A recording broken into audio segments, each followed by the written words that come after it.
සදහම් දේශනා සම්මා සම්බුදු සරණයි ඔබ හැම දෙනාටම උතුම් දේශයක අභිමානය රැගෙන කොළඹ ටෙලිවිෂන් මෙත් සදහම් විකාශයේ මෙත් සදහම් දේශනා උත්තරීතර වටිනා වූ උතුම් සද්ධර්ම දේශනා මාලාවේ අති උතුම් සදහම් දේශනාවක් ආරම්භ කරන්නටයි බලාපොරොත්තු වෙන්නේ. මෙත් සිතින් මෙත් සදහම් දේශනා උතුම් සද්ධර්ම ශ්‍රවණී හැසිරෙන්නට ඔබ හැම දිනාටම ආරාධනා කරමින් මේ උතුම් ධර්මානුශාසනා පවත්වනු ලබන අප ගෞරවනීය පින්වත් ස්වාමින් වහන්සේ අවසරයි සිහිපත් කරන්නට අතුරුගිරිය ශ්‍රී සදහම් පදනමේ ගෞරවනීය නිර්මාතෘවර හොරණ දික්හේනපුර ශීල සුව අරණ ගිලන් භික්ෂු මධ්‍යස්ථානයේ වගේම උතුම් බක්කුල මහා සෑයේ ගෞරවනීය නිර්මාතෘ විචිත්‍ර ධර්ම කතික රාජකීය පඬිතු පරම පූජනීය අප පින්වත් පූජ්‍යපාද අප ගුරු දේවෝත්තම පඬිතු නාහිමිපාණන් වහන්සේ අවසරයි සිහිපත් කරන්නට ගලිගමුවේ ඥානදීප පින්වත් ස්වාමින් වහන්සේව සාදුකාරණම් වමින් පාදාභි වන්දනෙන් සිහිපත් කොට පිළිගනිමු. සාදු සාදු සාදු. නිරන්තර ධර්මාවබෝධයේ පිණිස ඔබට ප්‍රචාරණය කරන මෙත් සදහම් දේශනා උතුම් දායකත්ව සද්ධර්ම දේශනා මාලාවේ මේ උතුම් සද්ධර්ම දේශනාවේ පින්බර දායකත්වයෙන් කටයුතු කරනු ලබනවා රෝහිත දිසානායක මහතා සහ ඉරේෂා දිසානායක මහත්මිය විසින්. අරමුණු විදිහට විශේෂයෙන්ම සටහන් කොට තිබෙන්නේ 2021 9වෙනි මාස 5 වන දින පරිලෝසපත් වූ ආදරණීය මෑණියන් වූ රෙජිනා දිසානායක මහත්මියගේ තෙමස් පූර්ණිය සිහිපත් කරමින් එතුමියට පින් අනුමෝදන් කිරීමේ බලාපොරොත්තුවෙන් මේ උතුම් සද්ධර්ම දේශනාමය පින්කම පවත්වන්නට දුනා. ඒ වගේම තෙමස් පූර්ණ පින්කම තුලින් ආදරණීය මෑණියන්ට පින් අනුමෝදන් කිරීමයි ප්‍රධානතම අරමුණු විදිහට සටහන් කොට තිබෙන්නේ. ආදරණීය මෑණියන්ට සියලු දේශනාමය කුසල අනුමෝදන් වේවා. ඔබත් අපත් උතුම් සද්ධර්ම දේශනාව ශ්‍රවණය කොට රැස් කර ගන්නා වූ සියලුම කුසල් ජීවිතය තුරා රැස් කර ගන්නා වූ සියලුම කුසල් ඒ ආදරණීය මෑණියන්ට අනුමෝදන් වේවා. අජර වූ අමර වූ නිවන ලැබ සැනසෙන්නට මේ උතුම් පින්කම ආශිර්වාදයක් වේවා මහෝපකාර වේවා කියලා අපි ප්‍රාර්ථනාවන් එකතු කරමු. ඒ ප්‍රාර්ථනා සිදහාගෙන සමහිත සුව පිණිස සමට උතුම් ධර්මාවබෝධය පිණිස මේ උතුම් මෙත් සදහම් දේශනාව පවත්වන්නට පින්වත් ස්වාමීන් වහන්සේට සාදුකාරණම් වමින් අපි ආරාධනා කරමු. මෙත් සිතින් උතුම් සද්ධර්ම ශ්‍රවණයට ඔබ හැම දිනාටම ආරාධනය. සාදු සාදු සාදු. අවසරයි අප පින්වත් ස්වාමීන් වහන්සේ. සමන්ත චක්ඛවාලේසු අත්‍රා ගච්ඡන්තු දේවතා සද්දම්මං මුනි රාජස් සුනන්තු සග්ග මොක්ඛදං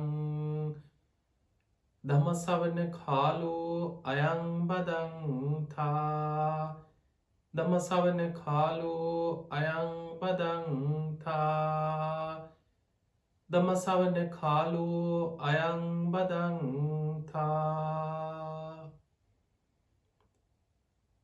නමෝ තස්ස භගවතු වරහතෝ සම්මා සම්බුද්දස්ස නමෝ තස්ස භගවතු වරහතෝ සම්මා සම්බුද්දස්ස නමෝ තස්ස භගවතු වරහතෝ සම්මා සම්බුද්දස්ස. හැම දිනාටම තෙරුවන් සරණ ප්‍රාර්ථනා කරමින් අද ඔබ හැම දෙනෙක්ම ඔබේ ජීවිතයට ඉතාම වැදගත් ධර්ම කාරණා රැසක් ශ්‍රවණය කරන්න කොළඹ ටෙලිවිෂන් මෙත් සදහම් විකාශයේ උතුම් දායකත්ව ධර්ම දේශනාවක් සමගයි එකතු වෙලා ඉන්නේ. පිංගතුනි, අද මේ ධර්මානුශාසනාවේ පින්බර දායකත්ව ධර්මයෙන් කටයුතු කරන්නේ රෝහිත දිසානායක මහත්මයා ඉරේෂා දිසානායක මහත්මිය කියන පින්වත් පිරිස විසින්. එයාගේ ප්‍රධානම අරමුණ තමයි 2021 9වෙනි මාසේ 5 වෙනි දින පරලෝසපත් වන්නට ඉදුණු ආදරණීය මෑණියන් වූ රෙජිනා දිසානායක මෑණියන්ගේ තෙමස් පූර්ණය වෙනුවෙන් තමයි මේ ධර්ම දානමය පින්කම සිදු කරන්නේ.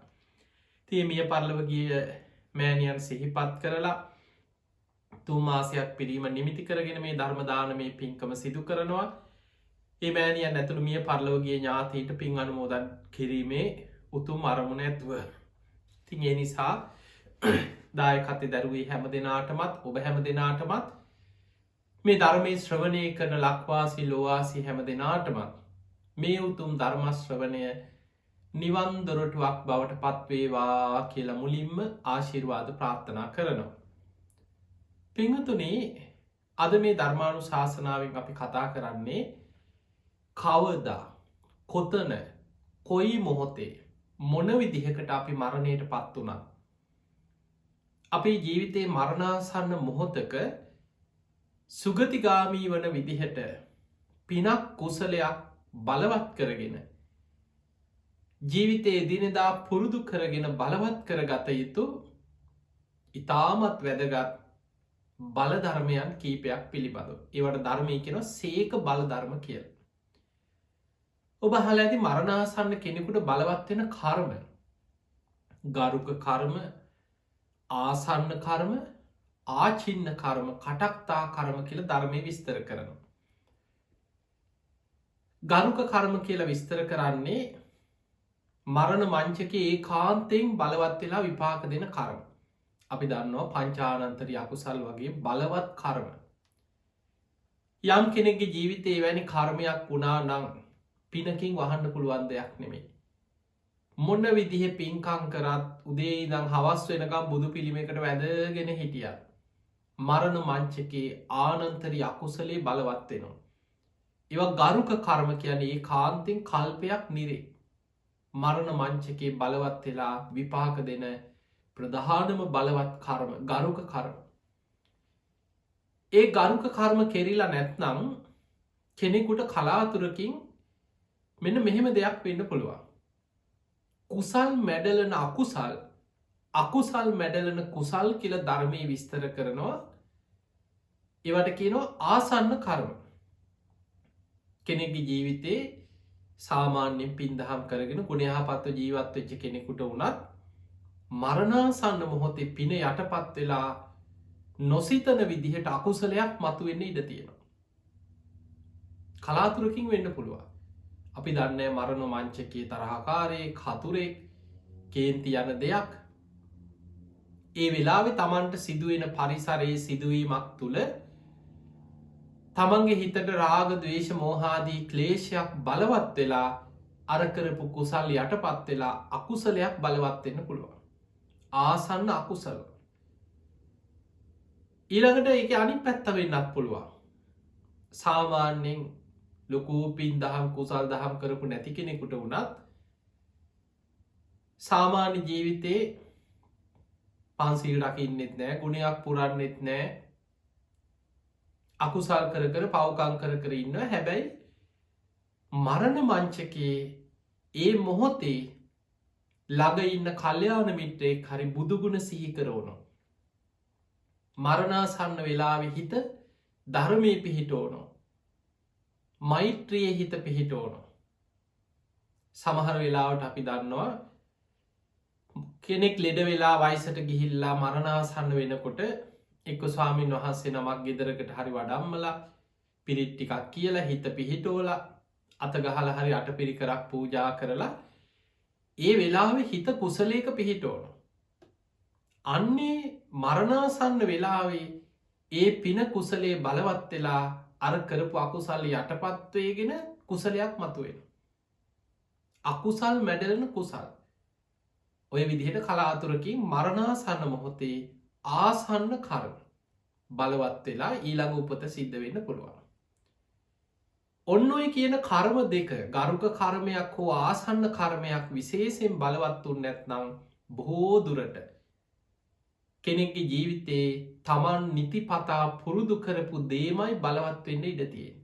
ඒවට කියනවා ආචින්න කර්ම කියලා. නිතර පුරුදු කරගත්ත දේ. වැඩිපුරම ඉඩකඩ තියෙන්නේ නිතර පුරුදු කරගත්ත දේ බලවත්වෙන්. ඒ අතර පිංහතුනේ නිතර අකුසල් කර පවකං කර අකුසලේම නම් පුරුදු කරේ. එයාට වැඩිපුරම ඉඩකඩ තියෙන්නේ අකුසල්ම බලවත්වෙන්න තමයි. එකන ඔබහලා ඇති අර චුන්ද සූකරක. උදේ ඉදං දවසම ජීවිත කාලෙම ඌරොම මරන්න සැලසුම් කරනවා ඌරු හදනවා ඌරු මරණවා වෙලද පොල්ට යවනවා. ඒක තමයි යාගේ ජීවිතය. මරණාසන්න කාලෙත් ඌරෙක් විදිහටම කෑ ගහලා ඒ විදිහට මිය ගියා. ඊළඟට හොරකංකරපු නොයෙක් අපරාධ කරපු කෙනෙකුට මරණාසන්න මොහොතේ ඒ අකුසල් බලවත්වෙන්න ති ඉඩකඩ වැඩි. ප්‍රාණගාතාදී අකුසල් කරපු මහා පවකං කරපු කෙනෙකුට ඒවා බලවත්වෙනවා. ඉරිසියාව දවේශය වෛරය කේන්තියෙන් හිටපු කෙනාට මුළු ජීවිතයේ පුරාම තරහගන්නවා කේන්තිගන්නවා හැමවිලේම කවුරුහරය කෙල්ලෙන්න හදනවා බනිනවා.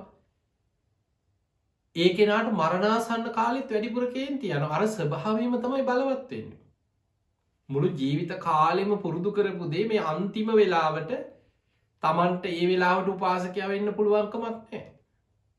ඔබහල ඇති සාමාන්‍ය සමාජි සමහරු කියනවා ආමන් දන්නවා එකේ වෙලාවට කරගන්න. චුතිචීතන ආමං එක කරගන්නකු කියනවා. ඒ අයි හිතාගෙන ඉන්නවා ජීවිත කාලෙ පවුකං කර අකුසල් කර ඉඳලා අන්තිම වෙලාව මේ මරණාසන්න වෙලාවේ අන්තිමට මං හරියට පිනක් සිහි කරගෙන කුසලයක් සිහි කරගෙන මං වැඩේ කරගන්නක් කියලා. පිංහතුනි මරණාසන්න මොහොතේ අන්ත අසරණයි. ඒ වෙලාවේ බොහෝදුරට තමන් නිතර පුරුදු කරපු දේ බලවත්වෙන්න තින අවස්ථා වැඩි. අන්නේ නිසා වැදගත් වෙන කාරණා පහක් කදාපි මේ ධර්මාණු ශාසනාවෙන් ඔබට කියලදෙන්. නිතර පුරුදු කළ ගත යුතු කරුණු පහක් මේ පහ නිතර පුරුදු කරොත් බුදුරජාණන් වහන්සේ පෙන්වා මරණාසන්න මොහොතේ කාන්තෙන් මේ කරුණු පහ බලවත් වෙලා එයා සුගතිගාමී වෙනවා. ඒ කරුණු පහම දියුණු කරගත්ත කෙනෙකුට මාර්ග පල්ල බන්නත් පුළුවන් නිවන කරායන්නත් පුළුවන්. ඒ කාරණා පහ ටික ටික හරි පුරුදු කොරොත් ඒ කරුණු පහ දියුණු කිරීමේ ප්‍රතිඵලයම මරණ මංචකයේ ඒ කෙනා ඒ කාන්තයෙන් සුගතිගාමී කරනවා. ඒවට ධර්මය කියන්නේ සේක බල සේක කියන්නේ ධර්ම මාර්ග හික්මෙන කෙනා. මේ මාර්ගය වඩන කෙනා මාර්ගයේ පුරුදු කරන කෙනාට අපි ධර්මය කෙනවා සේක. ඒ සේක පුද්ගලයා තුළ තියෙන බලධර්ම කීපේ තමයි සේක බල අපි එකින් එක බලමු. පළවෙනි එක තමයි සද්ධාව. මේ සද්ධාව ඔබට හිතෙන්න පුළුවන් අපිට සද්ධාව තියෙනවනි ඕකයි අපි දන්නවනේ. මතක තියාගන්න ඒ සද්ධාව ඔබ දන්නවා අපිත් බුදුන් අදිනවා තමයි අපිත් බුදුගුණ ටික දන්නවා අපිට සද්ධාව තියෙනවා කියලා හිතුවට ඒ සද්ධාව වෙනස් වෙන්න පුළුවන් සද්ධාව. සාමාන්‍ය පෘථජන මනුස්්‍යයා තුළ තින සද්ධාව ධර්මය පෙන්නන්නේ පරිප්ලෝ පසාදස්ස ඉල්පෙන සද්ධාව වෙනස් වෙන සද්ධාව සැලෙන සද්ධාව පඤ්ඥා නපරිපුරති ඒ සද්ධාවෙන් ප්‍රඥාවට යාගන්න අමාරි ප්‍රඥාව පිරෙන් නෑ කිය. වෙනස් වෙන සද්ධාව සැලෙන සද්ධාව ඉල්පෙන සද්ධාවක් ඇති කෙනාට ප්‍රඥාව පිරෙන් නෑ කියල බුදු හාමුදුරු පෙන්නවා. එකට බුදු හාමුදුරු එක තැනක උපමාවක් පෙන්නවා පරණැලක් පරණැල කියන වචනයේ ඔබ සමහරලාවට වචනය හලා තිබට දන්න ඇතු ඇති මොකක්ද මේ කියලා. කෙසෙල් ගස්වල තියෙනවා කෙහෙල් අතු මෙම වේලිච්ච කෙහෙල් අතු අර ගහෙන් පල්ලෙ හට එල්ලිලා තියෙනවා. මේ කෙහෙල් අත්ත වේලිලා ඇකිලිලා දැන් එල්ලිලා තියෙනවා. ලොකු ශක්තියක් නෑ. හුලං හමන දිහාවට පැත්ති පැදි තියෙන. උතුරු පැත්තෙන් හුලං හමනකොට දකුණු පැත්තට හුළන් යන පැත්තට පැද්දිලායන. එහෙන් හුළන්ගෙනකොට අනික් පැත්තට පැද්දෙන. බටහිර දිසාාවෙන් හුලම් පරක්කාව තර ගහේ එල්ලිලා තියෙන පරණැල ඒ පැත්තට පැද්දෙනවා. එදකොට ඒ වගේ හුළං එනේන දිසාවට වැනි තියෙන පරණැලක් වගේ. බුදු හාමුදුරුවෝ මේ ධර්මී මේ උපමාව පෙන්න්නනවා අන්ද බාල පෘතජ්ජන කෙනාගේ සද්ධාවත් ඔය වගේ කියන. සැලෙනවා වෙනස් වෙනවා. ඔබ හොදට බලන්න සමහර අපිට බැලූ සමහරු ඉතානේ හරි සද්ධාවන්තයි හරි සද්ධාවන්තයි කියලා සමහරු වඳින හැටි දැකලා මල් පූජ කරන දිහා බලලා පිරිත් කියනවා ඔළුවෙ තියාගෙන සාදු කිය හිටියට ජීවිතයෙන් නොසිතන ඕන වෙලාවක සමහරය සැනින් වෙනස් වෙන්න පුළුවන්. මේ බුදුන් අදිනවා මේ බුදු හාදුරන්ට බැන බැනයනවා. මේ බෝධි පූජා තියෙනවා මෙන්න දවසකට දෙකට පස්සේ බෝධීන් වහන්සේටත් එක්ක බනිනවා. කෝ අපිට බැලුවා අපිත් බෝධි පූජාති බකෝ අපිට පිහිට වුණා. අන්නේ වගේ තුළු අවබෝධෙන් නෙමේ එයා දන්න ඇයි මේ බෝධි පූජාතියන්න. එයා සමහරලාට බෝධීන් වහන්සේට සද්ධාවෙන් වගේ බෝධි පූජාතියන්නේ මල් පූජ කරන්නේ මිත්‍යා දෘෂ්ටික අදහසක් කොළුවෙ තියාගෙන. ලෙඩ හොඳ වෙන්න. විභාගයක් පාස් වෙන්න. නඩුවක් දිනෝල දෙන්න. දුවට විවාහයක් හරියන්න. එදකොට මේ වගේ අර ලෞකික ජීවිතය තුළ සාමාන්‍ය අපේක්ෂාවන් ගොඩක් කොළුවෙ තියාගෙන ඇවිල්ල බෝධි පූජා තියෙනවා. බෝධීන් වහන්සේ කියන්නේ මේ තමන්ට ඕන දේවල් ලෞකික ජීවිතය මේවා ලබා දෙන සිතූ පැතුූ සම්පත් දෙන මේ වෙන අමුතු ජාතිය කප්රුකක් නෙමේ. බෝධි පූජාවක් අපි තියන්න ඕනෑ. බෝධිය කියන්න බුදුරජා චතුරාරි සත්‍යයට කියෙන වචනයක් බෝධි. අපේ බුදුරජාණන් වහන්සේ මේ බෝධි මූලේ නේද රාග දවේශ මෝහ ප්‍රහාණය කළ උතුම් චතුරාරි සත්‍ය අවබෝධ කරේ. අන්නේ වැනි අදහසකින් මේ වගේ බෝධීන් වහන්සේ නමක් සෙවනේ. අනේ අපි සරණ ගිය බුදුරජාණන් වහන්සේ චතුරාරි සත්‍යය සත්‍යඥාන කෘත්‍යඥාන කෘතඥාන වසයෙන් තිපරිවට්ටන් දවාදසාකාරං ආකාරයට අවබෝධ කරගත්තා. ඒ උතුම් බෝධීන් වහන්සේට මගේ නමස්කාර වේවා මටත් ඒ උතුම් චතුරාරි සත්‍ය අවබෝධ වේවා. බුදුහාමුදුරුවන්ට බුදුවෙන්න සෙවන දුන්නා. බෝධි මූලේ නැගෙනහිර දිසාවට මුහුණලා ලෝතුරා සම්බුද්ධත්වයට පත් වුණා. රාත්‍රී පළවෙනියාම පුබ්බේ නිවාසානුස්සති ඥාන දෙවනියාම චුතෝපාතඥාන තුන්ගෙනයාම පටිච්ච සමුපාද විමස්වේ මේ බෝධීන් වහන්සේ නමක් සෙවනි වැඩ ඉඳලනේ දේදා. එදකොට මේ විදියට දස බිම්බරක් මාරසේනා පරාජය කරේ බෝධීන් වහන්සේ නමක් සෙවන නේද. උන්වහන්සේ බුදු වෙලා සතියක් බෝධි මූලේ විමුක්තිස්ව විඳමින් වැඩ සිටිය. බෝධීන් වහන්සේට දෙවනි සතිය පුරාම නේත්‍ර පූජාවකින් පූජාවක් කරා. ඒ උතුම් බෝධීන් වහන්සේ වෙනුවෙන් මම අද මල්ටිකක් පූජ කරනවා ගිලම් පස ටිකක් පූජ කරනවා. බුදු හාදුරගේ බුදුගුණ සිහිපත් කරගෙන බුදු කෙනෙක්කුට පූජාවක් පවත්වනවා කියන අදහසෙන් ඒ බෝධීන් වහන්සේට මම මේ පූජා කරට. ඔබ හිතන්න ඔය වගේ හැඟීමෙන් බෝධි පූජාවක් තියෙන්නේ කියෙන් කී දෙනාද කිය. බොහෝ දෙනෙක් බෝධි පූජා බෝධිය මතක් කෙන්නෙම තමන්ට මොකක් හරි කරදරයක් එන්න ඕන. එක් කොහ අරි කේන්දරයක් බලන්න ගිහාවාරි කියන මෙන්න මෙම අපල තියෙනවා බෝධි පූජා හතක් තියන්න. එතකොට ඊට පස්සේ තමයි බෝධීන් වහන්සේ මතක්කෙන පූජාව එක කවරුහල් ලෙඩ වෙනවා. ගෙදර කවුරල් ලෙඩ වෙලා ඉස්පිරිතාලි දැන් දොස්තරල කියනවා මේ අමාරුයි ඔපරේෂන් කරන්න වෙනවා විශ්වාස කරන්න අමාරුයි මෙයාගේ තත්වේ. දැන් ඔන්න බෝධි පූජාතියන්න දුවන දැ බෝධීන් වහන්සේට බෝධි පූජාතියන්නෙම ලෙඩා හොඳ කරලා දෙන්න. වෛද්‍යවරු ඔපරේෂන් එක් කරනවා අපි හිතමු ලෙඩා මැරුණ කිය බෝධි පූජාහයක් විතර තියාගෙනනව ලෙඩා මැරෙනවා. දැන් අනවබෝධයෙන් බෝධි පූජාතියපු කෙනා දැන් බෝධීන් වහන්සේ වැරදි කාරය වෙනවා. ඔන්න අපි බෝධි පූජාති බකෝ අපිට බැලවා. කෝ අපිට පිහිට වුණා. දැන් බෝධීන් වහන්සේටත් බයිනවා බුදු හාමුදුරන්ටත් බයිනවා. පිංහතුනි මතක තියාගන්න බුදුරජාණන් වහන්සේ බෝධි මූලය අවබෝධ කරේ ඉපදීම දුකයි. ඉපදුනානං ඒ කාන්තෙල් ලෙඩ වෙනවා. වයසට යනවා. ජරාවට පත්වෙනවා.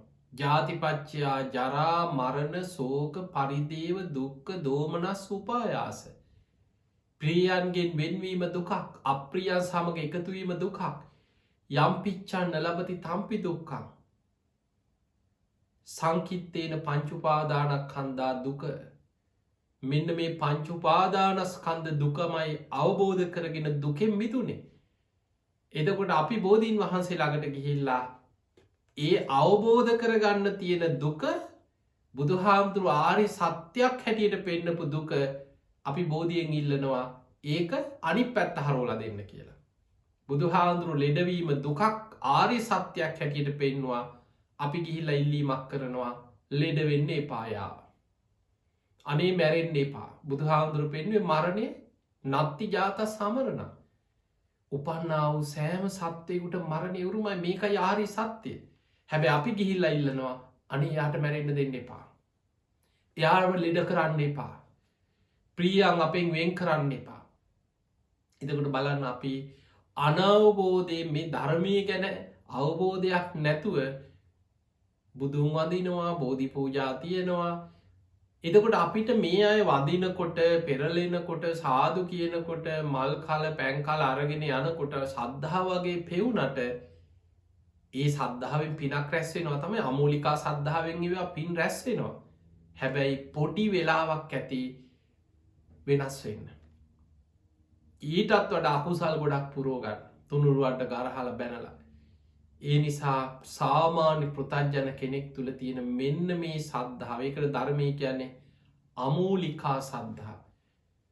ඒ සද්ධාව ප්‍රඥාව කරා යන්න බැරි සද්ධාව. පිංහතුනි ආර්ය ශ්‍රාවකයෙක් ඇති කරගත යුත්තේ අවබෝධයෙන් යුක්ත සද්ධාව. ඒකට ධර්මය කියන්නේ ආකාරවතී සද්ධාව. බුදු ගුණ ගැන අවබෝධයෙන් ඒ සද්ධාව නිකං ඇතිවෙන්නේ බුදුන් ඇන්ද කියලා සාදු කිව්ව කියල එහෙම ඇතිවෙන එකක් නෙමේ. සැබෑ සද්ධාව ඇතිවෙන්නේ දහම් දැනුමත් එක්ක ධර්මය වැටහීමත් එක්ක. පිංහතුනි බුදුරජාණන් වහන්සේ සද්ධාව ධර්මය විස්තර කරේ මේ විදිහට. සද්දෝ හෝති සද්ධාති තතාගතස්ස බෝධි. සද්ධාව යනු සද්ධාති තතාගතස්ස බෝධි. බුදුරජාණන් වහන්සේගේ අවබෝධය අදහා ගැනීමමයි සද්ධාව. අවබෝධය උන්වහන්සේ අවබෝධ කරගත්දේ තමයි අවුරුදු 45ක් පුරා දෙව්මිනිස් ලෝකයා ගැන මහා කරුණාවෙන් ලෝකෙට දේශනා කරේ.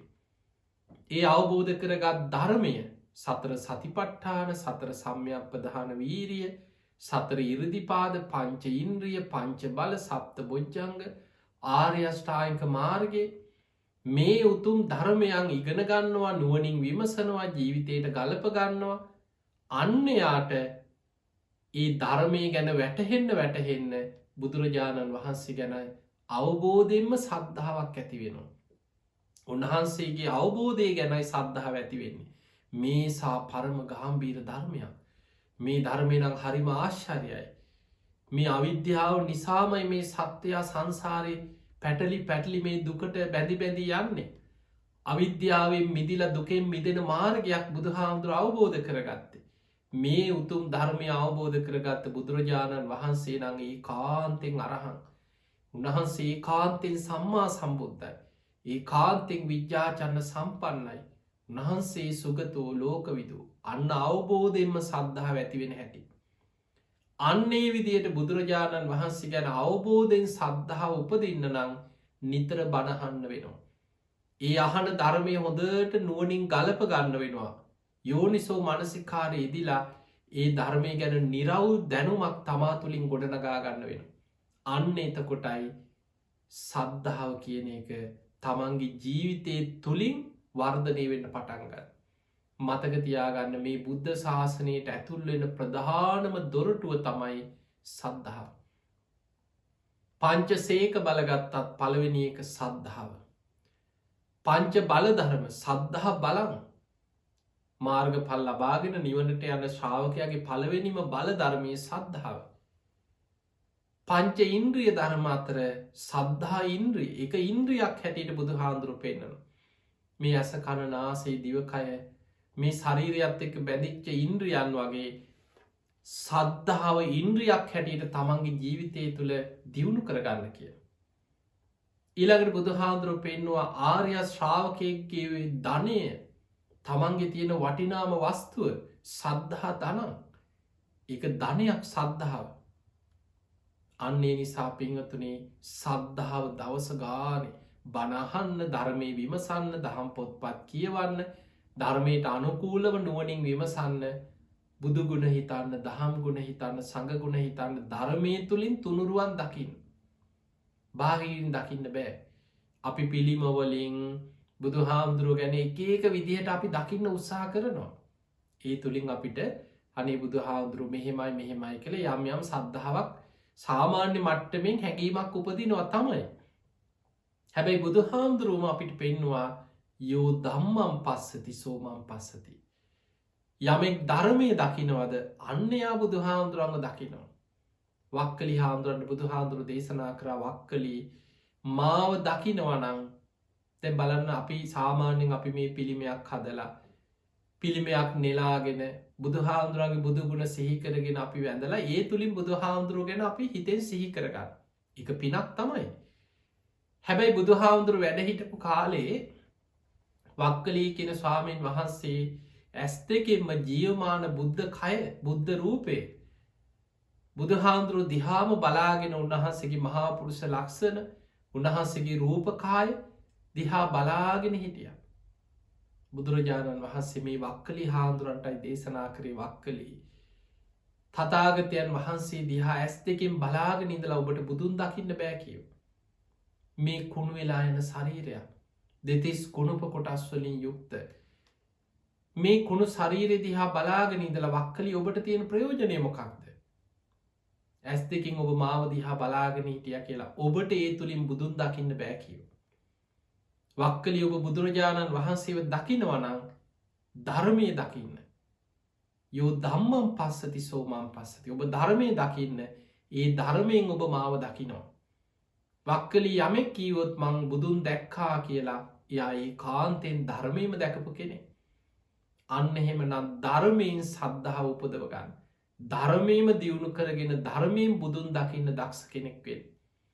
අන්නේ විදිහේ සද්ධාවක් ඔබ තුළ දියුණු කරගෙන නං පිංහතුනි ඔබ කවදා කොත්තන කොයි මොහොතේ මැරුණත් ඔබේ කාන්තෙන් සුගතිය උපදින කෙනෙ. ඒ තමයි පලවෙනිම සේක බලය සුගතිය උපදින්න උපකාර වෙන.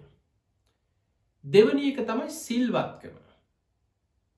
දැන් ගිහි ශ්‍රාවකයෙක් හැටියට බුදුහාමුදුරන්ගේ ශ්‍රාවකයන්ට ගිහි අයට බුදුහාමුදුරු පෙන්නුවේ නිති පන්සීල් රකින්න. නිත්‍ය සීලි හැටියට පංච සීල ආරක්ෂා කරන්න. පෝයට උපෝසත සීලෙ සමාදන් වෙන. සතර පෝයටම බුදුහාමුදුරන්ගේ ශ්‍රාවකයෝ උපෝසත සීලෙ සමාදන් වෙලා තියෙනවා. ඉස්සර අපිට පේනවා තේර ගාථාදිහා බලනකොට ඊළඟට විශේෂෙන් විමානවත්තු දිවිය ලෝක ඉපදිච්ච දෙවිවරුන්ගේ කතාදිහා බලනකොට භික්‍ෂූන් වහන්සේලාගේ චරිත කතාවල සඳහන් වෙනවා. උන්වහන්සේලා චාරිකාය වඩිද්දී සමහර උපාසක උපාසිකාවන්ගේ පෝයට උපෝ සතේ රැකපු උපාසක උපාසිකාවන් ගැන ත්‍රිපිටකයේ බොහෝ තැන්වල සඳහන් වෙනවා. විමානවත්තුවේ මුගලම් මහරහත්තන් වහන්සේ දිවිය ලෝක දෙවියන්ගෙන් විස්තරහනවා. පින්වත් දෙවිය පින්වත් දෙව්දුව ඔබ මේ තරන් සැප සම්පත් විඳින්නේ මොනවගේ පින් කරලද. ඔබ පෙර කොහෙද හිටියේ. එදකට පින්වතුනි බොහෝ දෙවි දේවතාවරු කියනවා ස්වාමීනී පෙර අපි මනුස්ස ලෝක හිටිය. අපි ගොඩාක් දන්දින්න අපි ඒ තරන් දනවත් පවුල්ලලයි නෙමේ. අපි බොහොම දුක්පත්තයි. හැබැයි අපි නිති පන්සීල් රැක්කා. සතර පෝයට උපෝ සතය ආරක්ෂා කර. අන්නේ පිනෙන් තමයි මේ දිවිය සැප සම්පත් ලැබුවේ කියලා මහරහතන් වහන්සේලා ඉරදිවන්ත මහරහතන් වහන්සේලා දෙව්ලෝට වැඩම කරපු අවස්ථාවල දෙවිවරු තමන්ගේ පින ගැන විස්තර කරන සිදුවීන් ධර්මය අපිට හම්බෙනවා. ඒ නිසා පින්වතුනේ කෙනෙක්ගේ ජීවිතයේ සුගතිගාමී වෙන්න උපකාර වෙන ප්‍රධානම දෙයක් තමයි සිල්වත්කම. නිති පන්සිල් රකින්න. ඒ පංච සීලය කියන ඔබේ නිත්‍ය සීලය කරගන්න. දිවිහිමේ යම් වෙලාවක පොඩ්ඩි හරි වැරැද්දක් වුණොත් වෙන්න පුළුවන්.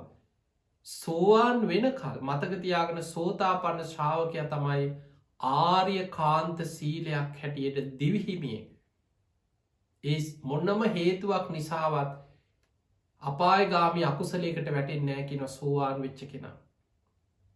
ඒ කාන්තෙන් දිවිහිමියෙන් පංච සීලය ආරක්ෂා කරන කෙනෙ. එතනින් මෙහා පුතජ්ජන මනස කියන්නේ සමහර වෙලාවට සිහියෙන් හිටියේ නැත්නම් මේ හොඳට කතා කර විහිළු කර ඉන්න දන්නෙමනෑ බොරු කියන කියල තමයි පස්සේ මතක්කෙන්. ඇයි සිහියෙන් නෙමෙයි කතා කරන්න. මුලාවෙන් ඉන්නේ. කේලම් කියනවා හිස් වචන පරුස වචන කියනවා. සමහර වෙලාවට තමන්ගේ අතින් පුංචි සතෙක් මදුරුවෙක් කූමියෙක් හරි මැරෙන්න්න පුළුව. එතකොට මේ වගේ ජීවිතය යම් යම් අඩුපාඩු පුංචි හරි ශික්ෂාවක බිඳීමක් ඇතිවෙච්ච ගමන් ධර්ම මාර්ග ඉස්සරහට යන ශ්‍රාවකයාගේ ස්වභාවය තමයි කුඩා වරදේ පවා බිය දකිනෝ. වැරදි වෙන්න පුළුවන්. හැබැයි වැරැද්ද නැවත නැවත කර කර ඉස්සරහට යන්න. සාධාරණී කරණය කර කර ඉන්න. පව්කාරයා අන්ද බාල පෘතජ්ජන කෙනම් අපායටම නැබුරු වෙච්ච පුද්ගලයාගේ ස්වභාවය තමයි යා වැරැද්ද සාධහරණී කරණය කරනවා. එයා හැමවෙලේම අච්චර මිනිස්සු පව් කර අරහොඳට ඉන්නවන අපි කරපු හම්මොකද අන්න එහෙම හිතනා ඉන්නවන ඔබට සමාජ ඕන තරන් හම්බෙලා ඇති. අච්චර පව්කාර ව්‍යසාගේට ඉන්න අපි කරපු හම්මොකද අන්න ඔය වචනය කවුරු හරි කියනවනන් එයා ධර්මය පැත්තට අඩුපාඩු හදාගෙන සිල්වත්ව නිවරදි මගේ යන කෙනෙක් නෙමේ. එයා බොහෝ පව්කාරය අපරාධකාරයෝ පෙන්න තමන්ගේ අකුසල් සාධහරණී කරණය කර කර අකුසලේම යෙදයේදී ඉන්න කැමති කෙනෙ. හැබැයි සිල්වත් කෙනා එහෙම නෙමේ. පුංචි වරදක් වුණත් වරදේ බිය දකිනෝ. ආයිතින් සංවරයේ පිහිටන ආයිතින් සංවරයේ පිහිටනවා කියන්නේ මං ඒ වැරැත් ආයි කරන්නේ නෑ කියලා දැඩි අධිෂ්ඨානය ආයම සීලය අලුත් කරගන්න. එකන නැවත නැවත අපි පන්සිල් ගන්න අපි අතින් අඩුපාඩු වෙන්න පුළුවන් ශික්ෂාපද බිඳෙන්න්න පුළුවන්. ඒ නිසයි නැවත නැවත සිල් සමාදන් වෙන්. ඒ සමාදන් වෙනකොටත් මතක තියාගන්න පිනක් සමාධාන සීලේ අධිෂ්ඨාන කරගන්නවා මං කොහොම හරි මේ ශික්ෂාපද දෙවිහිමියෙන් රකිනවා කියලා පන්සිල් සමාදන් වෙනකොටත් පින බලවත්වෙනවා සමාධාන සීලේ. ඒ ශික්ෂාපදයක් බිඳින්න යන වෙලාවක හොඳ උත්සාහයෙන් වීරියෙන් නුවනින් ධර්මය සිහි කළ වලකිනවනං විරති සීලේ ආරක්ෂාවීම තුළ වැලකීම තුළ තවත් පින බලවත්වෙන. එනිසා පෙන්වතුනේ ඔබේ ජීවිතය තුළ උත්සාහ කරන්න වීරිය වඩන්න තමන් ගිහි ශ්‍රාවකයෙක් නම් නිති පන්සිල් රකින්න. පෝයට සතර පෝයට මද සිල් ගන්න පුරුද්දක් අපිට පේනවා වර්තමාන සමාජයෙන් එක ගිලිකුණා. අඩුගානේ පසලොස්සක පෝයටවා ගෙදරයිදං හරි සාධාරණ හේතු හොයන්න යන්න එපා මේ කොරෝන නිසා වසංගතය නිසා පන්සලේ සෙනග ගොඩක් ඉන්න නිසා එතකොට මේ වගේ අපිට සාධාරණ කරුණු කිය ඉන්න පුළුවන්. ගෙදර ඉදං හරි එදා දවස උපෝසත සීලයක් සමාදන්වෙන්. අද ඕන තරම් බණෑහෙනවා. උදේ ඉදං හවස් වෙනකම් පෝය දවසට කොච්චර හැම නාලිකාවකම අන්තර්ජාලය වේවා සිල් වැඩ සටහන් පෝය වැඩ සටහන් සිල් සමාදන් වෙන පින්කම් දවස පුරා ගුණධර්ම පුරාගෙන මාසිකට එක දවසක් හරි උපෝසත සීලයක් සමාදන්වේ. කාලයක් යනකොට ඔබට එක වටිනාකම තේරෙන්නේ. පිංහතුනී බුදුරජාණන් වහන්සේ පෙන්වා නිති පන්සිල් රකින පෝයිට උපෝසත සීලේ සමාදන් වෙන. සිල්වන්ත ශ්‍රාවකයා කවදක් කොත්තන කොයි මොහොතේ මැරුණත් ඒ කාන්තින් සුගතිගාමී වෙන කෙනෙ. අන්න පිංහතුනි සුගතිය උපදින්න නම් නිතර පුරුදු කරගත යුතු දෙවනි කාරණය තමයි සිල්වත්කම. පළවෙනි එක සද්ධාව දෙවනි එක සීලේ. තුන්ගනි කාරණය තමයි සුත කියන්නේ දහම් දැනුම්. නිතර පුරුදු කරන්න දහම් දැනුම්. බණපොත්පත් කියවන්න. දවසකට බණත් දෙකක් හරි හොඳ අවධානයෙන් හිත යොමු කරගෙන ඒ බණහලා නුවනින් විමසන්න.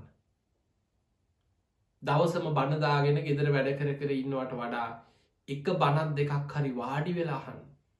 හොඳට හිතට කාවදින විදිහට ඒ ධර්මය නුවනින් විමසන්. බාහිර වැඩ විශේෂෙන් ඔබේ පෝර්ණ එක වර්තමානය හූනියම.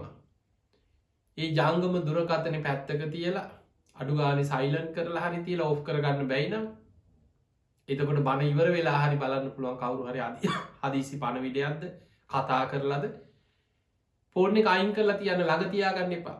බණක් අහන වෙලාවට ඒ බණහන්න හිතහදාගන්න පැයක් හරි මේ ජංගම දුරකතනේ මේ පෝර්ණ එක මේ හූනියමෙන් මං අයින් වෙලා ධර්මයට හිත යොමු කරගෙන ධර්මය කොහොමහරි විමසලා වටහා ගන්නවා. පිංහතුනි බණක් අහනකොට බණෑසීම නිවන් දොරටුවා. බුදුරජාණන් වහන්සේ දහම් දෙසනකොට කී දාහක් කී ලක්ෂයක් කී කෝටියක් මේ බුද්ධ ශාසනය තුළ බණහද්දි නිවන් දැකලා තියෙනවාද?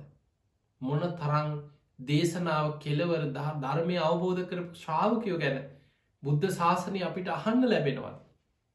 පිංහතුනි, බුදුරජාණන් වහන්සේගේ ධර්මී තුළ අපිට පෙන්නනවා උග්ගටි තඥ කෙටියෙන් ඇහුවත් බණ අහද්දිම ධර්මය අවබෝධ කරන අය. විපටි තඥෝ දීර්ඝ දේශනාවක් අහල අවසන් වෙනකොට දේශනාව කෙලවරම මාර්ග පල් ලබන අය.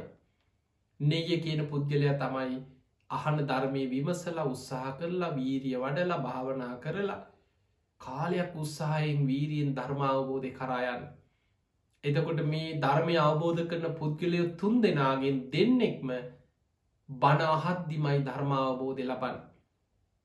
ඒ නිසා බණ ඇසීම නිවන් දොරටුවක්.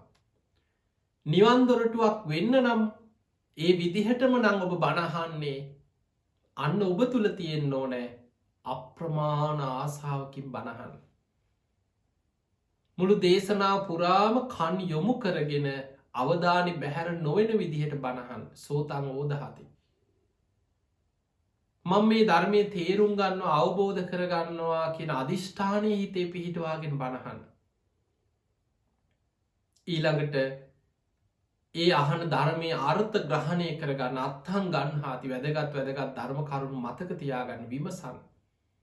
බාහිර දේවල් ඔස්සේ හිත යොමු කරන්න ඇතුව අනත්තන් රිංචති බාහිර දේවල් බැහැර කරන්න බණහන වෙලාවට. අන්න එතකොට ඔය විදිහට යෝනිසෝ මනසිකාර යෙදමින් බණහන කෙනෙක් නම් බණෑසීමත් නිවන්දොරටුවක් කරගන්න පුළුවන්. කාලයක් බණහනකොට දහම් පොත පත කියවනකොට ධර්මයත් එක්කම ජීවත්වෙනකොට ඔබට නොදැනීම ඔබ තුළ විශාල දහම් දැනුමක් වර්ධනය වෙනවා. ඒ ධර්මය ඔබව ආරක්ෂා කරනවා. ඒ ධර්මයෙන් ඔබව රැකගන්නවා. ඒ ධර්මයෙන් ඔබ සංසාර දුකින් එතර කරවනවා. ඒ නිසා දහම් පිපාසයක් ඇති කරගන්න. කොහෝම හරි දවසකට එක බණත් දෙකක් අහන්න හිත පුරුදු කරගන්න. කාලයක් යනකොට ඔබට ඒ පුරුද්ධ ජීවිතයේ වාසනාවන්ත පුරුද්දක් බවට පත්වෙනවා. ඔබ ඒ පුරුද්ධට ඇබ්බැහි වෙනවා. නරක දේකට පුරුදු වෙනවට වඩා කුසලයකට පුරුදු වෙන එක, පිනකට පුරුදු වෙන එක, බණහන්න පුරුදු වෙන එක කොච්චර වටිනවද? ඒ පුරුද්දම ඔබ සංසාර දුකින් එතර කරවනවා. අන්නේ නිසා බණෑසීම පුරුද්දක් බවට පත් කරගන්න. ඔබට ඒ කාන්තෙන් කවදක් කොත්තන කොයි මොහොත්ති මැරුණත් නිතර බණහපු කෙනාට ඒ ධර්මීම මරණ මංචකයේ සිහි කරගෙන කුසලෙ හිත පිහිටවාගෙන සුගතිගාමී වෙන්න පුළුවන්. ඊළඟ කාරණය තමයි ත්‍යාග සම්පත්තිය අතහැරීම. අන්න බුදුරජාණන් වහන්සේ අපිට පෙන්නවා කවදක් කොත්තන කොයි මොහොතේ මැරුණත් සුගතිය උපදින්න නං ජීවිත කාලෙ පුරා නිතර පුරුදු කරපු යුතු දෙයක් අතහැරීම, දන්දීම, මසුරුකම ලෝභකම දුරු කරලා ත්‍යාග සම්පත්තිය වර්ධනය කිරීම. පිංහතුනි, දන් දෙන එක ලීසි නෑ. දානං යුද්ධංච සමානමාහු.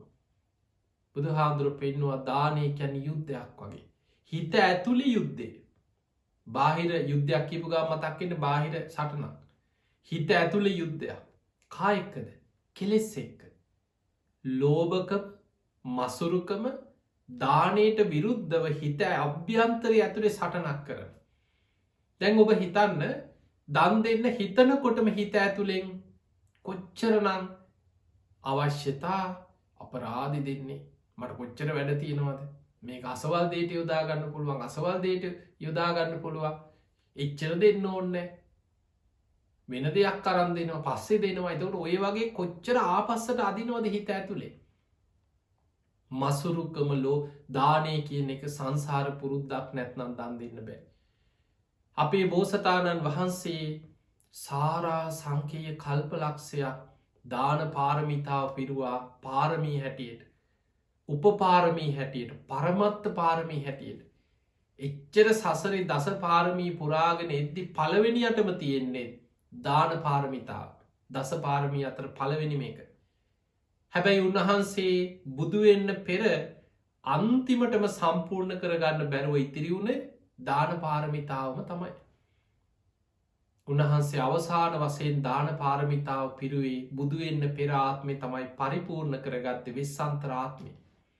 හත්වාරයක් මහපොලෝ පවා කම්පා කර කර දන්දීලා දාන පාරමිතාව සම්පූර්ණ කරගත්ත වෙස්සන්තරාත්මය. වෙස්සන්තර කතාව ඒ ජාතක කතා සිදුවීම් අහගෙන ඉන්නකොට ඇඟ හිරි වැටෙනවා. මෙහෙමත් දන් දෙන්න පුළුවන්දෝ පුදුම අතහැරීම. ඒ විදිහට දන් දෙනකොට මහපොලෝ පවා හත්වාරයක් කම්පාවුනා වෙස්සන්තරාත්මය. අතහැරීම කියන්න ලේසි දෙයක් නෙමේ. අපි මේ සසරට බැදි බැදී ඉන්නෙම අතහැරගන්න බැරිවීම නිසාමයි. දැන් අතහැරීම කියපුහම මේක වෙනම දේශනාවක විස්තර කර යුතු දෙයක්. සමාජ බොහෝ වෙලාවට අපි දකිනවා මේ ධර්මී ගැන ගැඹුරු දැනුමක් නැති අය.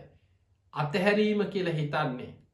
තියනේවා ඔක්කෝම අතහැරල මේ නිකං හිඟන්නෙක් වගේ ඉන්නවන අන්න හිතෙනවා අන්න යා හරියට අතහැරීම. ඒ අතහැරීමක් නෙමේ. පිංහතුනේ සියල්ල තියෙන තැන එයට නොවැලී ඉන්න පුළුවන්න. හිතෙන් නොබැදී ඉන්න පුළුවන්න. අන්න නියම අතහැරීම. ධර්මය උගන්නන්නේ බුදුරජාණන් වහන්සේ අතහරින්න කියලා හම්බ කරන්න එපා කියලා නෑනෙ කොහෙවත්. ඔබ ගිහි ශ්‍රාවකයෙක් නම් ඔබට ධර්මිෂ්ටව කෝටි ප්‍රකෝටිපතියෙක් වෙන්න පුළුවන්. හම්බ කරන්න එපා කියලනේ. හම්බ කරනකොට තන්හා වැඩි වෙනවා කියලනේ. ඔබට මේ ලෝකෙ තියෙන සුපිරිම වාහන පාවිච්චි කරන්න පුළුවන්නම් ඔබ ධර්මිෂ්ටව හම්බ කළ හොරා කාල නෙමේ. ධර්මිෂ්ටව හම්බ කරලා ව්‍යාපාර කරලා උත්සාහයෙන් වීරියෙන් බලන්න බුදුරජාණන් වහන්සේ කොච්චර පෙන්නනවද. උට්ඨාන වීරියෙන් තමන්ගේ දක්ෂතාවේ නැගී සිටින්න කියනවා. බාහ බල පරිචිතා තමන් උත්සාහයෙන් වීරියෙන් දක්ෂතාවෙන් ව්‍යාපාර කරලා වෙහෙසිලා රස්සා කරලා හම්බ කරලා තමන්ට කෝඩි ප්‍රකෝඩිපතියෙක් වෙන්න පුළුවන්න. රත්තරංගාපු මාලිකාවක් හදන්න පුළුවන්න තමන්ගේ දක්ෂතාවෙන් දියුණු වෙලා බුදුරජාණන් වහන්සේ එපා කියන්නේ. අනාත පින්ඩික සිටුතුමා 54 කෝටියක් වියදන් කළ ජේතවනේ හැදුවේ සල්ලි තිබ්බ නිසානේ. විසාකාව සෝවාන් වෙච්ච කෙනෙක් 9 කෝටියක් වටින මේල පළඳනාව පැළඳගෙන හිටිය. මේ ඔක්කොම අනිත්‍යයි කියලා පොලේ ගහලා ඒවා වීසි කරලා ගහක් යට ගිහිලා ඉඳගත්තේ නෑ. බිම්බිසාර රජුරුව සෝවාන් වෙලා ධර්මිෂ්ඨව රජකම් කරා. මාලිගාවෙන් එළියට බැහැලා ගහක් යට ඉඳගත්තේ නෑ මේ මාලිගා එපා මේවා එපා කියලා. ඒ නිසා අතහැරීම කියන දේ මේ වචනේ දිහා බලලා අතහරිනවා කියන්නේ මේ එකක්වත් මට එපා කියලා නිකන් බලාගත්තුවද බලාගෙන කන්නේ නැතුව අඳින්නේ නැතුව එහෙම ජීවත් වෙන එක නෙමෙයි. ඒ නිසා මතක තියාගන්න බුදුරජාණන් වහන්සේ ලස්සනට ධර්මයේ පෙන්නනවා මහණෙනි ගිහි ශ්‍රාවකයෝ කාමයන් පරිහරණය කරනවා. හැබැයි රජමැදුරේ හිටියත් ආදීනව දස්සාවිනවා. අන්න එතනයි වැදගත්කම. රජ මාලිගාව හිටියත් දන්නවා රත්තරං ගාලා මොනතරම් මැණික් අල්ලපු මාලිගාවක හිටියත් එය අවබෝධයෙන් මෙනෙහි කරනවා මේ සියල්ල අනිත්‍යයි. යම් දවසක මට මේ සියල්ල අතහැරලා යන්න වෙනවා. ඒකට හිත හදාගෙන නොඇලී පරිහරණය කරනවා. එයා ඒකට ඇලිලා නෑ. එයා ඒ සියල්ල වෙනස් වෙලා යන දෙයක් අනිත්‍ය දෙයක් යම් දවසක මට මේ සියල්ල අතහැරලා යන්න වෙනවා කියන අවබෝධයෙන් ඒව පරිහරණය කරන්න. ඒ නිසා බුදුරජාණන් වහන්සේගේ ධර්මය තුළ බුදුහාමුදුරුව අතහැරීම කියලා පෙන්නුවේ මනස තුළින් මේ හිතේ ඇතිවන ලෝභය. දැන් බලන්න සමහර වෙලාවට කෙනෙක් ඉන්නවා හරියට කන්නේ නෑ අඳින්නේ නෑ. සමහරවිට හිතෙන් පසු තැවි තැවි ඉන්නවා. අනුන්ගේ දිහා බලාගෙන කොච්චර ඒකට ධර්මය කියන අවිජ්ජා. අනුන්ගේ සම්පත් වලට ඊර්ෂ්‍යා කරනවා, ලෝභ කරනවා. බාහිරින් පේන්න පුළුවන් මෙයා හරි සරල, මෙයා හරි චාම්, බොහොම තැම්පත්, කිසි දෙයකට ඇල්මක් ආසාවක් නැති බොහොම සරල කෙනෙක් කියලා. හැබැයි යාගේ හිත ඇතුලේ තියෙන කුහකකම, ඊර්ෂ්‍යාව, ලෝභය, අනුන්ගේ දේවල් වලට තියෙන ඊර්ෂ්‍යාව, ආසාව, ඒක තමන්ගේ හිත ඇතුලේ තියෙන දේ ලෝකයා දකින්නේ නැහැ. ඒ නිසා හිතයි පිරිසිදු කරගන්න තියෙන්නේ. මේ ලෝභකම තණ්හාව මසුරුකම හිත ඇතුළෙන් දානයට විරුද්ධව ගොඩනැගෙන මහා භයානක ක්ලේශ ධර්මය. අන්නේ ක්ලේශය දුරු කරන්න නම් දන්දීම පුරුදු කරන්න. දුප්පත් වනත් ඔබේ ශක්ති පමණි. දුප්පත් කියලා කියන්නේ දන් නොදීන්න හේතුවක් නෙමේ. පුළුවන් තරන් දන් දෙන්න ඕනේ. සංසාරයේ මසුරුකම ලෝභකම දන් නොදී හිටපු එකේ ප්‍රතිඵලය තමයි කෙනෙක් සංසාරි දුප්පත් වෙවී යන්නේ. අතහැරීම පුරුදු කර ඔබේ ශක්ති ප ලොකූ පින්කං කරන්න බැරිවි. සතෙකුට හරි කෑම ටිකක් දෙන්න. ඉඳුල් වතුර ටික හෝදල විසිකරත් අනේ පල් පොළොවේ ඉන්න සතෙක් හරි ආහාර කර ගනිත්වා කියලා හිතන්න. කන බත් පතෙන් බත් කටක් හරි සතෙකුට දන්දෙන්. තව කෙනෙක් කරන පිනත් දිහා බලල ඉරිසියා කරන්න පානේ සාදු කියලා සතුටුවේ ඒ පින් අනුමෝදන්වේ. දවස ගානෙ පුංචි හරි පිනක් කර කර පින් රැස් කරගන්න. ඒ නිසා පින කියලා කියන්නේ දන්දීම ජීවිතය පුරුදු කරා මසුරුකම ලෝභකම හිතෙන් බැහැර වෙලා දුරු වෙලා යන විදිහට ත්‍යාගේ වර්ධනය කරගන්න ත්‍යාග සම්පත්ති අතහැරීම මසුරුකම ලෝභකම දුරු කරලා තමන් සතු ධාර්මිෂ්ට උපයා සපයාගත්ත දේවල් අන්න අය වෙනුවෙන් පරිත්‍යාග කරන්න අන්න එක්ක විශාල පිනක් සුගතිගාමීවෙන් බුදුරජාණන් වහන්සේ පෙන්වා මහණනි මේ විදියට පින්කරගත්ත කෙනා මරණාසන්න මොහොතේ කාන්තෙන්ගේ පින් බලවත් වෙලා සුගතිගාමී වෙන. දැන් අපි කතා කරා කරුණු 4 සද්ධාව සිල්වත්කම දහම් දැනුම ත්‍යාග සම්පත්තිය. පස්වෙනි එක තමයි ප්‍රඥාව. ධර්මය නුවණින් විමසලා ඇති කරගන්න අවබෝධඥානයි. ඒකට කියනවා ප්‍රඥාව කියලා. මේ ගහම්බීර ධර්මය බුදුරජාණන් වහන්සේ පෙන්නවා ප්‍රඥාව ඇති කරගන්න උපකාර වෙන බාහිර කරුණු දෙකක් තියෙනවා. කල්යාණ මිත්‍ර සේවනයයි සද්ධර්ම ශ්‍රවණයයි. කල්යාණ මිත්‍රයන්ගෙන් පිරිසිදු ධර්මය අහන්න ලැබෙනවා. ප්‍රඥාව ඇතිවෙන්න නම් තමා තුළ තියෙන්න ඕනෑ යෝනිසෝ මනසිකාරයක් ධම්මානු ධම ප්‍රතිපදාවත්. අන්නේ ඇසූ ධර්මය නුවනින් විමසීම තුළ තමා තුළින් ඒ ධර්මය වැටහෙන්න පටන්ගන්න. අන්නේ තමා තුළින් ඇසූ ධර්මය නුවනින් විමසලා තමා තුළින් අවබෝධ කර ගැනීමට කියනවා ප්‍රඥාව නුවන පහල කරගන්නවා තමා තුළින්. අන්නේ නිසා යෝනිසෝ මනසිකාරයයි ප්‍රඥාවට උපකාර වෙන කාරණාව. ඔන්න ඔය කරුණු පහ ටික ටික හරි පුරුදු කරා. සද්ධා සීල සුත ත්‍යාග ප්‍රඥා. ඔය කරුණු පහ පුරුදු කරගත්තොත් කවදා කොතන කොයි මොහොතේ ජීවිතය අපි දන්නේ නෑ කවදා කොතන කොයි මොහොතක හුස්මටික අයිද අපි කවුරුත් දන්නේ.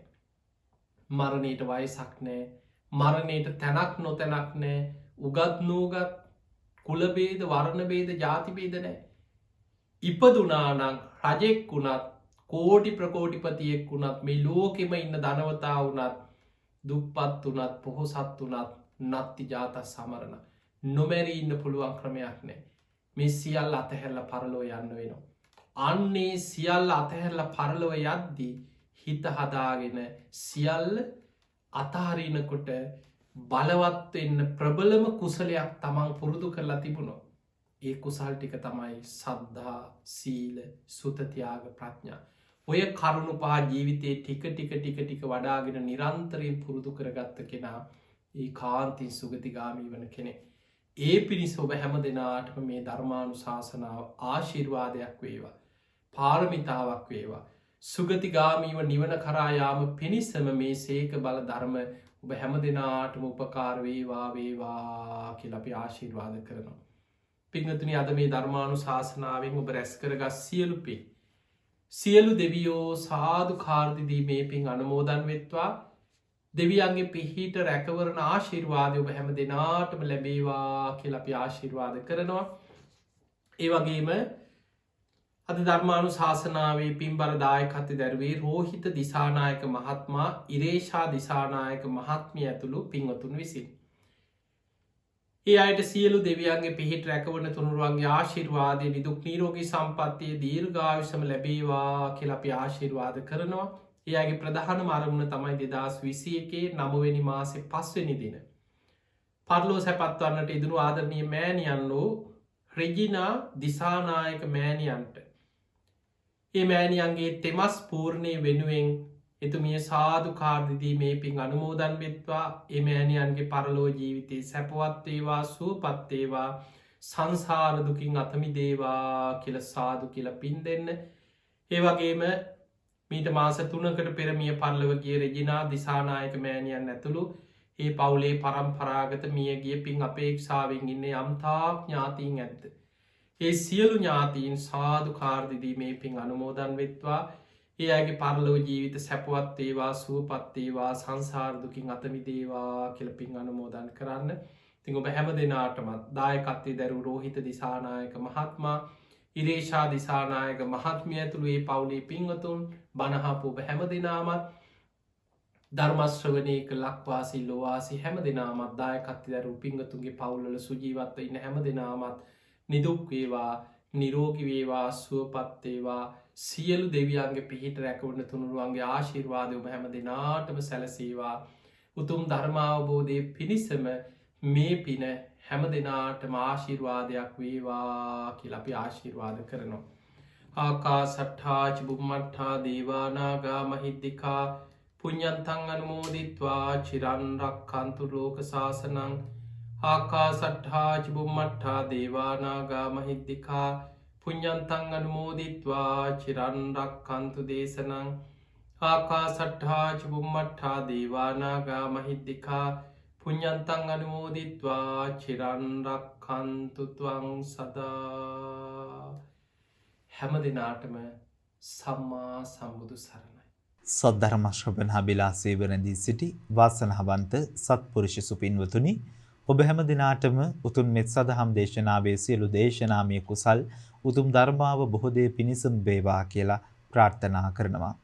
උතුම් සද්ධර්ම දේශනාව පැවැත්වූ අප ගෞරවනීය පින්වත් ස්වාමින් වහන්සේ අතුරුගිරිය ශ්‍රී සදහම් පදනමේ ගෞරවනීය නිර්මාතෘවර හොරණ දික්හේනපුර ශීල සුවර්ණ ගිලන් භික්ෂු මධ්‍යස්ථානයේ වගේම උතුම් බක්කුල මහා සෑයේ ගෞරවනීය නිර්මාතෘ විචිත්‍ර ධර්ම කතික රාජකීය පඬිත පරම පූජනීය අප පින්වත් පූජ්‍යපාද අප ගුරු දේවෝත්තම පඬිත නාහිමිපාණන් වහන්සේ අවසරයි සිහිපත් කරන්නට අති පූජනීය ගලිගමුවේ ඥානදීප පින්වත් ස්වාමින් වහන්සේට සාදුකාරණම් වමින් පාදාභි වන්දනින් සිහිපත් කොට පුණ්‍යානුමෝදනා මනසිදු කරමු. සාදු සාදු සාදු. උතුම් මෙත් සදහම් දේශනාවේ සුපින්බර දායකත්වයේ දරුවා වූ රෝහිත දිසානායක මහතා සහ ඉරේෂා දිසානායක මහත්මියට පවුල හැම දිනාටම නිදුක් නිරෝගී සුවපත් භාවයේ සැලසේවායි ප්‍රාර්ථනා කරන උතුම් ධර්මාවබෝධයේ පිණිස සියලු දේශනාමය කුසල උපකාරක වේවායි ප්‍රාර්ථනා කරනවා. විශේෂයෙන්ම අරමුණු කොටගත් පරිදිම 2021 9 වෙනි මාස 5 වෙනි දින පරලෝසපත් වූ ආදරණීය මෑණියන් වූ රෙජිනා දිසානායක මහත්මියගේ තෙමස් පූර්ණිය වෙනුවෙන් පින් අනුමෝදන් කිරීමටයි උතුම් ධර්ම දානමය පුණ්‍ය කර්මයේ පවත්වන්නට දුනි. ඒ ආදරණීය මෑණියන්ට සියලු දේශනාමය කුසල අනුමෝදන් වේවා. උතුම් නිවන ලැබ සැනසෙන්නට මේ උතුම් පින්කම උපකාරක වේවා කියලා ප්‍රාර්ථනා කරමිනුයි ඔබේ නිවහනින් සමුගන්නට බලාපොරොත්තු වන්නේ. නැවතත් මුණ ගැහෙමු උතුම් සදහම් දේශනාවකින්. ඔබ හැම දිනාටම සම්මා සම්බුදු සරණයි.